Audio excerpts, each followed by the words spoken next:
asal-usul Desa Bungursari. Kantor Kecamatan Bungursari mangrupa wewengkon divisi Kecamatan Indihiyang, Kota Tasikmalaya, anu dibentuk tanggal 11 Juni 2008. Anu ngawengku 7 kecamatan nyaeta Kelurahan Bungursari, Kelurahan Bantarsari, Kelurahan Cibuni Gelis, Kelurahan Surabaya, Kelurahan Sukajaya, Kelurahan Sukalasana, jeung Kelurahan Sukarindi. Awal ngaran Bungursari asalna tina hasil pamungkanan di desa atau Kelurahan Sukarindi. Tahun 1878 anu diwangun ku 3 dusun nyaeta Dusun Ranca Bungur, Dusun Sukasari, jeung Dusun Gandok.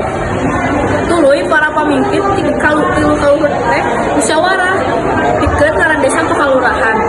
Anu baris dilegaan tina hasil musyawarah teh dihasilkeun ngaran desa atau Kelurahan Bungursari.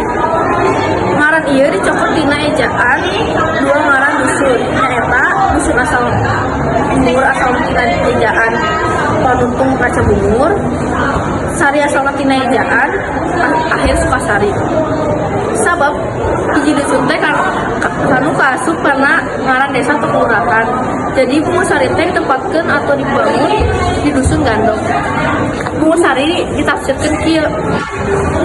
Bena bagja, una urang, engna ngawangun, una usaha, erna rapih, sana salam, erna rina, ina indah.